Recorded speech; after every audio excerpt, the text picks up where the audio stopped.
Hi friends, ನಿಮಗೆಲ್ಲ ಮಹಾಶಿವರಾತ್ರಿಯ ಹಬ್ಬದ ಶುಭಾಶಯಗಳು. ಆ ಮಹಾಶಿವನು ನಿಮ್ಮ ಆಸೆ ಆಕಾಂಕ್ಷೆಗಳನ್ನು ಈಡೇರಿಸಲಿ. ಈಗ ನಾವು ಶಿವರಾತ್ರಿಯ ಬಗ್ಗೆ ತಿಳಿದುಕೊಳ್ಳೋಣ ಬನ್ನಿ. ಮಹಾಶಿವರಾತ್ರಿಯ ಪವಿತ್ರ ದಿನದಂದು ಶಿವನು ಮನುಷ್ಯರಿಗೆ ಹೇಗೆ ಒಲಿಯುತ್ತಾನೆ ಅಥವಾ ಅನುಗ್ರಹಿಸುತ್ತಾನೆ ಎಂಬುದು ಕೇವಲ ನಂಬಿಕೆಯಲ್ಲ. ಅದು ಭಕ್ತ ಮತ್ತು ಭಗವಂತನ ನಡುವಿನ ಅವಿನಾಭಾವ ಸಂಬಂಧದ ಸಂಕೇತ.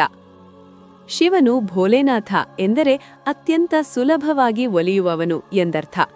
ಇತರ ದೇವತೆಗಳಿಗಿಂತ ಶಿವನನ್ನು ಪ್ರಸನ್ನಗೊಳಿಸುವುದು ಸುಲಭ ಎಂಬ ನಂಬಿಕೆ ಜನಮಾನಸದಲ್ಲಿದೆ. ಮಹಾಶಿವರಾತ್ರಿಯಂದು ಶಿವನು ಮನುಷ್ಯರ ಮೇಲೆ ತೋರುವ ಕೃಪೆ ಮತ್ತು ಆತ ಒಲಿಯುವ ಬಗೆಯನ್ನು ಈ ಕೆಳಗಿನ ಅಂಶಗಳಲ್ಲಿ ವಿವರಿಸಬಹುದು. 1. ಭಕ್ತಿಗೆ ಒಲಿಯುವ ಆಶುತೋಷ. ಶಿವನಿಗೆ ಅದ್ದೂರಿ ಅಲಂಕಾರ ಅಥವಾ ಬೆಲೆಬಾಳುವ ನೈವೇದ್ಯಗಳ ಅಗತ್ಯವಿಲ್ಲ. ಕೇವಲ ಒಂದು ಚೊಂಬು ನೀರು ಮತ್ತು ಒಂದು ಬಿಲ್ವಪತ್ರೆಯನ್ನು ಭಕ್ತಿಯಿಂದ ಅರ್ಪಿಸಿದರೆ ಸಾಕು, ಆತ ಪ್ರಸನ್ನನಾಗುತ್ತಾನೆ.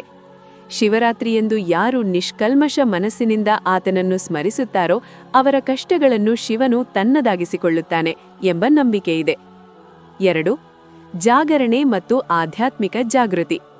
ಶಿವರಾತ್ರಿಯ ರಾತ್ರಿ ಭೂಮಿಯ ಉತ್ತರ ಗೋಳಾರ್ಧದಲ್ಲಿ ನೈಸರ್ಗಿಕವಾಗಿ ಶಕ್ತಿಯು ಮೇಲ್ಮುಖವಾಗಿ ಚಲಿಸುತ್ತದೆ. ಈ ಸಮಯದಲ್ಲಿ ಮನುಷ್ಯನು ಬೆನ್ನೆಲುಬನ್ನು ನೇರವಾಗಿಟ್ಟುಕೊಂಡು ಜಾಗರಣೆ ಅಂದರೆ ಎಚ್ಚರವಾಗಿರುವುದರಿಂದ ಶಿವನ ಅನುಗ್ರಹವು ವ್ಯಕ್ತಿಯ ದೈಹಿಕ ಮತ್ತು ಮಾನಸಿಕ ಆರೋಗ್ಯದ ಮೇಲೆ ಧನಾತ್ಮಕ ಪರಿಣಾಮ ಬೀರುತ್ತದೆ. ಅಜ್ಞಾನದ ನಿದ್ರೆಯಿಂದ ಎಚ್ಚರಗೊಳ್ಳುವ ಮನುಷ್ಯನಿಗೆ ಶಿವನು ಜ್ಞಾನದ ಬೆಳಕನ್ನು ನೀಡುತ್ತಾನೆ. 3. ಅಹಂಕಾರದ ವಿನಾಶ ಮತ್ತು ಶಾಂತಿ. ಶಿವನು ಲಯಕರ್ತ. ಮನುಷ್ಯನಲ್ಲಿರುವ ಕಾಮ, ಕ್ರೋಧ, ಲೋಭ, ಮೋಹ, ಮದ ಮತ್ತು ಮತ್ಸರಗಳೆಂಬ ಅರಿಷಡ್ವರ್ಗಗಳನ್ನು ಭಸ್ಮ ಮಾಡಿ ಮನಸ್ಸಿಗೆ ಶಾಂತಿ ನೀಡುತ್ತಾನೆ. ಶಿವರಾತ್ರಿಯ ಉಪವಾಸದ ಮೂಲಕ ಇಂದ್ರಿಯಗಳನ್ನು ಹತೋಟಿಗೆ ತಂದಾಗ ಶಿವನು ಭಕ್ತನ ಅಂತರ್ಯಾಮಿಯಾಗಿ ನೆಲೆಸುತ್ತಾನೆ. ಶಿವೋಹಂ ಎಂದರೆ ನಾನೇ ಶಿವ ಎಂಬ ಅದ್ವೈತ ಭಾವನೆಯು ಮನುಷ್ಯನಲ್ಲಿ ಮೂಡಿದಾಗ ಆತ ಪರಮಾನಂದವನ್ನು ಅನುಭವಿಸುತ್ತಾನೆ. 4. ಪಾಪ ವಿಮೋಚನೆ ಮತ್ತು ಹೊಸ ಆರಂಭ.